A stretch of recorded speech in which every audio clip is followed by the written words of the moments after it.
waliokubali kukutana na wajumbe hao maalum wakiwemo viongozi wa vyama vya siasa. Kwa upande mwingine, wapo waliotumia matokeo ya Oktoba 2025 kutusimanga na kutunyoshea vidole. Hatukushangaa sana kwa sababu mitazamo ya wanadamu haifanani, na kulikuwa na upotoshaji mkubwa wa habari za tukio lilo uliofanywa na vyombo vya habari, hususan vya nje ya nchi na vya kimataifa. Kwa desturi ya waungwana, linapotokea jambo la hasara na kuumiza mioyo, matarajio ni kufarijiwa badala ya kuzodolewa. Kwa vyovyote vile, walioumizwa na tukio lile ni sisi wa Tanzania. Ni sisi tuliopoteza watoto wetu. Ni sisi tuliopoteza ndugu zetu, jamaa na marafiki zetu. Kwa hali yoyote ile, walioathirika ni wa Tanzania kwa ujumla wetu. Haiwezekani mtu mwingine asiye Mtanzania awe na uchungu zaidi kuliko sisi wa Tanzania. Haiwezekani. Lau kungekuwa na uwezekano, tunatamani siku zirudi nyuma. Yaliyotokea Oktoba 2025 yawe hayakutokea, na historia ijiandike upya ili tuweze kufuta doa tuliloingia.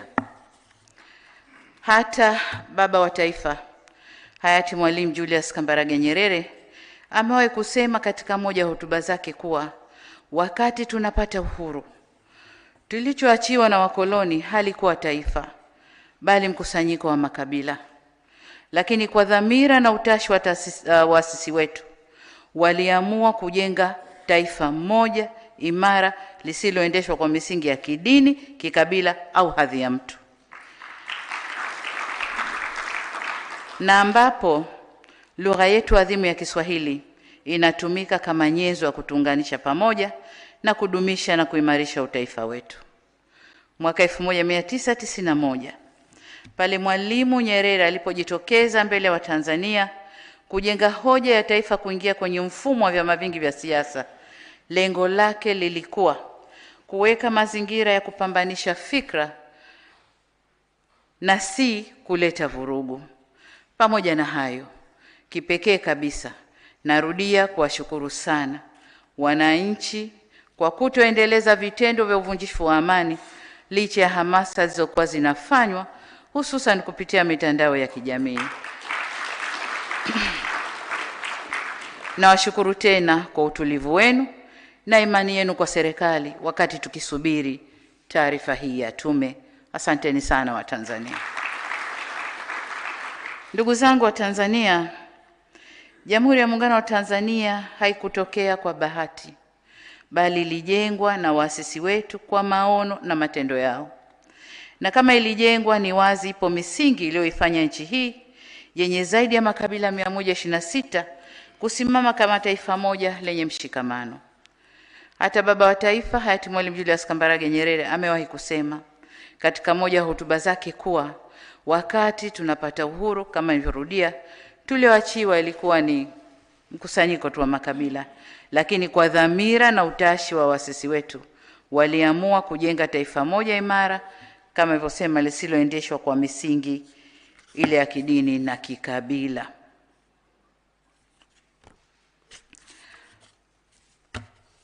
Ndugu viongozi na ndugu wananchi, hayati Kwame Nkrumah alipozungumzia umajumui wa Afrika, mara nyingi alisema, ukitaka kumla tembo lazima mkate vipande vipande, akimaanisha haiwezekani kuinyonya Afrika ikiwa imeungana. Kwa bahati mbaya, ndoto yake ya kujenga taifa moja la Afrika, yani the United States of Africa, haikutimia hadi leo. Afrika ingali vipande vipande na bado haijajikomboa kiuchumi. Hapana shaka falsafa hii inazihusu pia nchi moja moja, kwamba nchi ikiwa na umoja na mshikamano itakuwa vigumu kuinyonya na kuitawala kisiasa au kiuchumi. Mataifa mengi yenye rasilimali nyingi yamehujumiwa na kuingizwa kwenye migogoro ili kurahisisha uvunaji wa rasilimali zilizomo kwenye nchi hizo. Na kwa hakika moja ya sababu kubwa ya umaskini wa Afrika ni migogoro ya vita vya wenyewe kwa wenyewe, ambayo ukifuatilia kwa karibu, wapiganisha yupo nje na anaendelea kufaidika na rasilimali za nchi hiyo. Ndugu zangu wa Tanzania, umoja ni nguvu na utengano ni udhaifu. Niwaombe sana tuendelee kuimarisha umoja na mshikamano wetu ili tusitoe nafasi ya kuvurugwa na maadui wa nchi yetu. Waheshimiwa viongozi na Watanzania wenzangu, katika nukta hii ninaelekea sasa kuzungumzia matokeo ya Oktoba 29, 2025. Tutakuwa tunajidanganya tusiposema ukweli kuwa yaliyotokea wakati ule yalitikisa taifa letu. Kwa kweli yalitutikisa. Waswahili tunasema kupotea njia ndio kujua njia. Tumegusa kala moto na tumejifunza. Tume imetueleza kwamba uchunguzi umebaini kuwa ghasia zilizotokea zilipangwa, ziliratibiwa, zilifadhiliwa na kutekelezwa na watu wenye mafunzo na vitendea kazi vya kufanyia uhalifu na uharibifu. Hali kadhalika imebaini kuwa malengo ya wahusika hao yalikuwa ni kuvuruga uchaguzi na kutengeneza ombwe la uongozi ili nchi isitawalike. Na ndio maana ghasia zilianza siku ya uchaguzi. Ili kutimiza azma hiyo, tumeelezwa kuwa wahusika walilenga miundombinu muhimu na kuvuruga mfumo wa huduma za jamii ili kuathiri uchumi na kuidhoofisha serikali.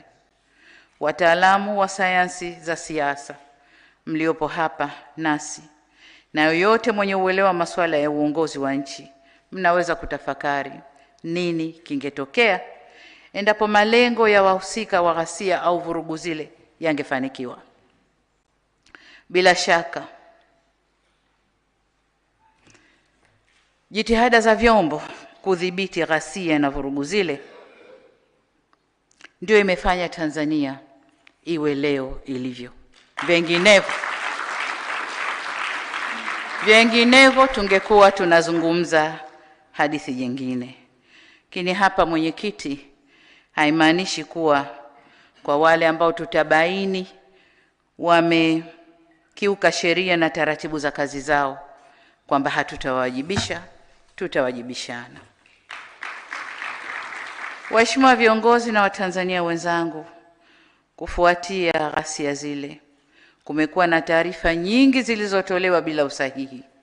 Makundi mbalimbali na baadhi ya watu mmoja walikuwa wakitoa takwimu za vifo na walioathirika bila ya kuwa na uhakika.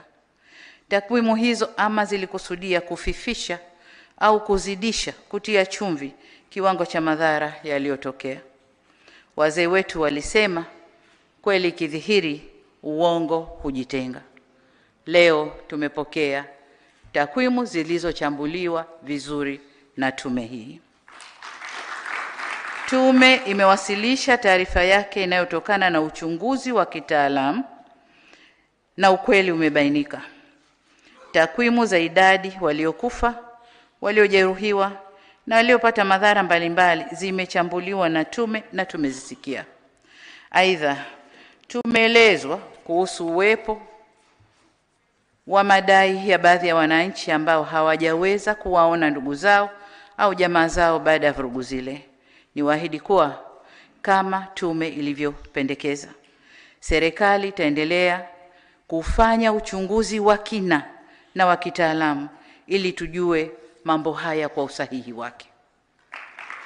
Pendekezo la tume tumelipokea na tutalifanyia kazi na hatutachelewa. Ndugu zangu, katika kuwakumbuka na kutoa heshima kwa waliotangulia mbele ya haki, ninaomba tusimame kwa dakika moja. Tumuombe Mwenyezi Mungu azipumzishe roho zao mahali pema peponi. Kila mtu kwa imani yake.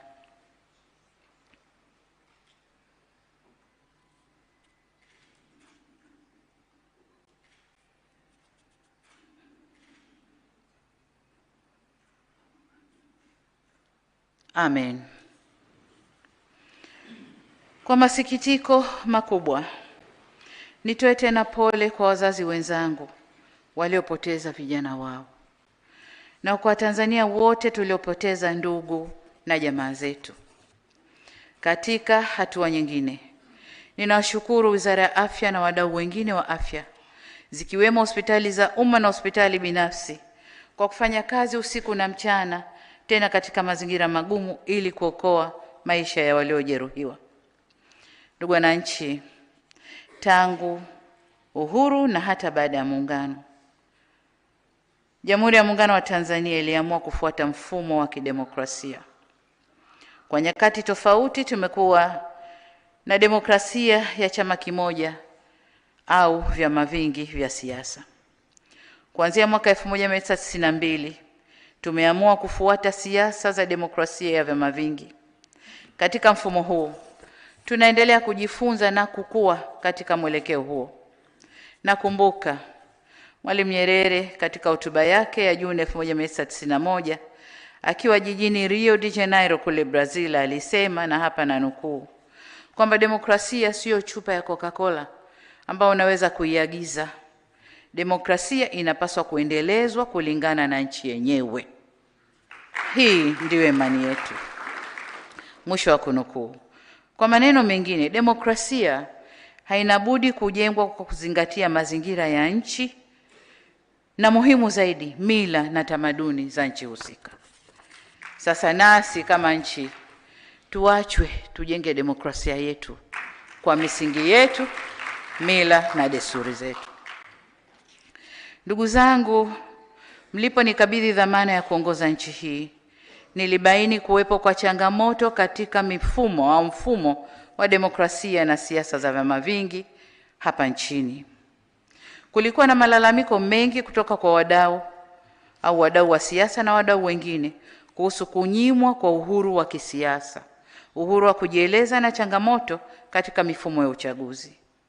Kupitia falsafa ya R4, yani maridhiano, ustahimilivu, mabadiliko na kujenga upya, R4 kwa Kiingereza, nilichukua hatua kadhaa ikiwemo kuundwa kwa kikosi kazi cha kushughulikia masuala ya kidemokrasia ya vyama vingi vya siasa nchini, kufanya majadiliano na wadau wa siasa yaliyosababisha kufanyika kwa marekebisho ya sheria kadhaa zinazohusu chaguzi zetu, lakini pia zinazohusu vyama vyetu vya siasa na msajili wa vyama hivyo. Hatua nyingine zilizochukuliwa ni pamoja na kuruhusu na kupanua wigo wa kufanya shughuli za siasa na kukuza uhuru wa vyombo vya habari. Pamoja na hayo, bado kuna mambo kadhaa ya kufanyiwa kazi katika mawanda ya siasa, ikiwemo suala la mabadiliko ya katiba. Kama mnavyofahamu na kama nilivyoahidi, tumepanga kukamilisha mchakato huu katika kipindi hiki cha pili cha awamu ya 6, na ni suala la kipaumbele kwenye ilani ya uchaguzi ya Chama cha Mapinduzi. Kwa upande mwingine, tume imebaini kuwepo kwa malalamiko yanayohusu uwajibikaji wa baadhi ya viongozi na watumishi wa umma katika kushughulikia changamoto na kuwahudumia wananchi. Aidha, zipo tuhuma zinazohusu maadili ya viongozi, kiwemo rushwa, ubadhirifu na matumizi mabaya ya rasilimali za umma. Swala la ajira kwa vijana, kutokuwa na mazingira rafiki ya biashara na uwezeshaji wa wananchi kiuchumi nayo yameibuliwa. Ripoti pia imegusia kazi ya udhibiti wa vurugu na urudishaji wa hali ya usalama nchini iliyofanywa na vyombo vya ulinzi na usalama. Vile vile zimebainishwa changamoto zilizojitokeza na kupendekezwa hatua za kuchukuliwa ili kuongeza ubora wa kazi za ulinzi wa nchi na usalama wa raia wetu. Waheshimiwa viongozi na ndugu wananchi, kwa hakika katika safari yoyote ya maendeleo, changamoto haziepukiki na hatuna budi kuzikabili kwa nguvu ya pamoja. Kimsingi, dhana halisi ya maendeleo ni kuzikabili na kuzitatua changamoto ili tuweze kusonga mbele. Hili ni jukumu letu sote, upande wa serikali, sekta binafsi na wananchi wote kwa ujumla wetu. Si jambo la busara hata kidogo kuzigeuza changamoto hizi kuwa ni sababu ya kufanya vurugu na uharibifu na uhalifu. Changamoto kama hizi na zaidi ya hizi zipo kwenye nchi nyingi duniani, hata nchi zilizoendelea.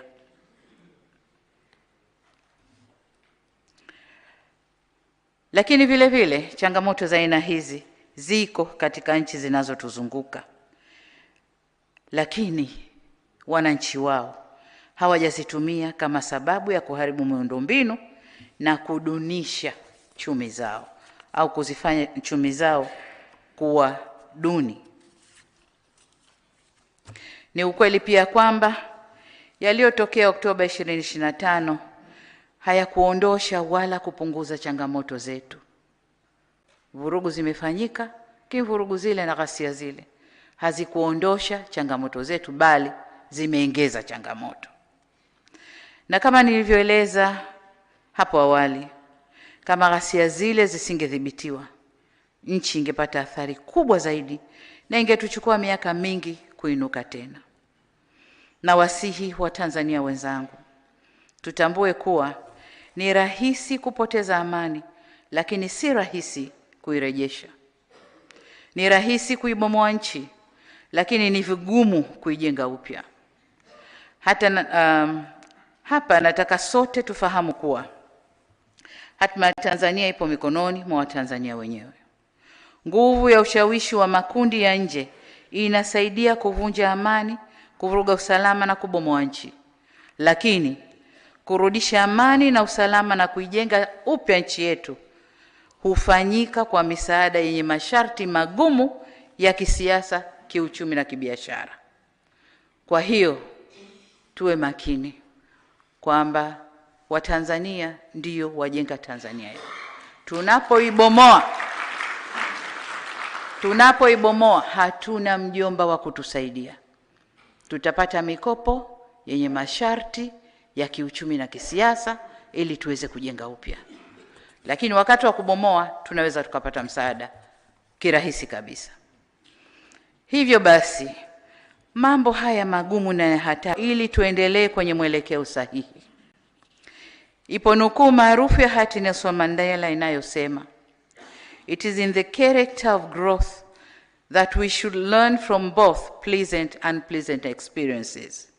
Ikimaanisha ili tuweze kukua hatuna budi kujifunza tokana na matukio yanayofurahisha na yasiyofurahisha pia. Nasi tumejifunza kutokana na mapito haya magumu, na tushirikiane ili tuweze kuimarika zaidi. Waheshimiwa viongozi na ndugu wananchi, tumesikia masuala yaliyobainishwa na tume pamoja na mapendekezo kwa muhtasari, lakini mmeshuhudia ripoti niliyokabidhiwa na mavitabu yale yaliyoko pale. Hii ni ripoti ya rais. Aliyeunda tume ni rais, na ripoti yote hii ni ya rais.